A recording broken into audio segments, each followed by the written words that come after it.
Next chapter is string. What is string? String is sequence of 0 or more characters. String 0 या more characters, ज़्यादा characters का sequence है. String को array of characters भी समझा जा सकता है. Terminated by null character. String जो है वो terminate होती है null character से. Null character के लिए C में null NULL, कैपिटल NULL या \n दोनों से रिप्रेजेंट किया जा सकता है null को. Null is not part of string. Null string का पार्ट नहीं होता, लेकिन array का पार्ट होता है. String are accessed through pointers और array name. String को एक्सेस किया जाता है पॉइंटर से या array name से. String.h contains prototype of all string functions. String.h में सभी लाइब्रेरी string functions के प्रोटोटाइप डिफाइंड होते हैं. ठीक उसी तरह से जिस तरह से printf scanf input output functions के stdio.h हेडर फाइल में प्रोटोटाइप डिफाइंड है. Strings are represented by double quotes like string. String को रिप्रेजेंट करने के लिए आप डबल कोट्स का यूज करते हैं, जबकि कैरेक्टर्स को डिनोट करने के लिए सिंगल कोट्स का यूज किया जाता है. Initialising character array means initialising string. Character array और स्ट्रिंग सिमिलर वर्ड है, डिफरेंट वर्ड है, सिमिलर मीनिंग है. कैरेक्टर अरे ऑफ 10 इक्वल टू राम. एक कैरेक्टर एरे है, 10 एलिमेंट स्टोर कर सकता है. उसमें आप 3 एलिमेंट्स R, A और M राम स्टोर कर रहे हैं. इसका मीनिंग क्या है? 0th लोकेशन पे R, फर्स्ट लोकेशन पे A और सेकंड लोकेशन पे M आएगा.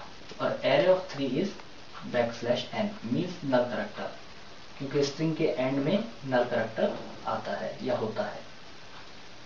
Character array blank equal to Keshav. Keshav आपने असाइन किया है कैरेक्टर एरे जो कि ब्लैंक है, लेंथ नहीं पता इसकी, कितने कैरेक्टर्स को ये स्टोर करेगा. तो A has 7 elements. A 7 elements store करेगा, 6 एलिमेंट्स तो केशव के और एक नल कैरेक्टर. अपने आप इसकी लेंथ 7 की हो जाएगी. Memory representation R, A, M और नल कैरेक्टर लास्ट में ऐड होता है स्ट्रिंग में, ऑटोमेटिकली ऐड होता है. और अगर किसी स्ट्रिंग में नल कैरेक्टर आप डिफाइन नहीं कर रहे हैं, C कंपाइलर तो ऑटोमेटिकली एंड में नल कैरेक्टर ऐड कर ही देता है, लेकिन अगर आप नहीं कर रहे हैं तो वो स्ट्रिंग नहीं होगी. R, A, M null character. R का एड्रेस मेमोरी एड्रेस हमने अज्यूम किया 4001, A का 2 होगा, M का 3 होगा और नल कैरेक्टर का 4 होगा, क्योंकि कैरेक्टर सिंगल बाइट ऑक्यूपाई करता है मेमोरी में. Use of %s. %s का यूज. %s स्ट्रिंग को इनपुट और आउटपुट लेने के लिए काम में आता है.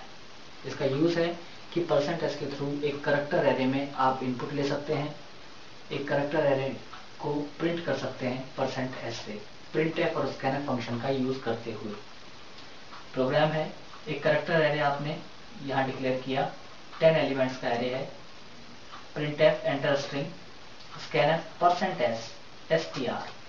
यहाँ आपको कर्सर मिलेगा और जो स्ट्रिंग आप इनपुट करेंगे वो str को असाइन हो जाएगी. नेक्स्ट स्टेटमेंट है printf hello %s str. Hello as it is print होगा और %s की वैल्यू str से प्रिंट हो जाएगी. आउटपुट आएगा. First statement enter string as it is. Second statement आपको कर्सर देगा जहां आप इनपुट करेंगे. आपने वर्ड इनपुट किया, वर्ड इनपुट हो गया और str को असाइन हो गया.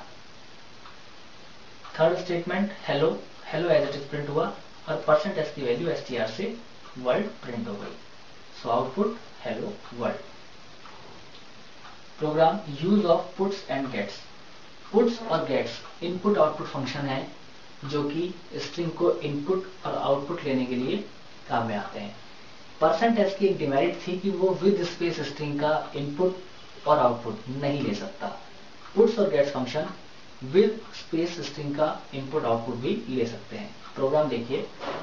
कैरेक्टर str50, एक 50 लेंथ का str कैरेक्टर टाइप एरे बनाया, printf enter a line gets, यहां कर्सर मिलेगा क्योंकि इनपुट फंक्शन है गेट्स, स्ट्रिंग को गेट कर रहे हैं आप, गेट्स str, जो भी वैल्यू आप इनपुट करेंगे वो str को असाइन हो जाएगी। Puts your input colon \n, puts function इस मैसेज को एज इट इज प्रिंट कर देगा। यही टास्क आपका printf भी कर सकता था। डिफरेंस पुट्स में और printf में नेक्स्ट स्टेटमेंट में आता है पुट्स str, यहां ये विद स्पेस स्ट्रिंग जो आपने ऊपर इनपुट ली है str में उसे प्रिंट कर सकता है। आउटपुट देखिए, first statement enter a line as it is type हुआ, सेकंड स्टेटमेंट आपसे इनपुट के लिए कहेगा, आपने कहा एंजॉय विद सी, ये आपने टाइप किया या इनपुट लिया एंजॉय विद सी, जो str को असाइन हो गया, मींस एंजॉय विद सी ये वैल्यू होल्ड करेगा str variable. Third statement your input as it is आ गया। नेक्स्ट स्टेटमेंट पुट्स str में था एंजॉय विद सी, पुट्स के through enjoy with C str की वैल्यू प्रिंट हो गई। C string library, stdoh header file में सभी स्ट्रिंग फंक्शंस सी लैंग्वेज के होते हैं, मींस जितने भी स्ट्रिंग फंक्शंस हैं सभी की डेफिनेशन stdoh में लिखी होती है।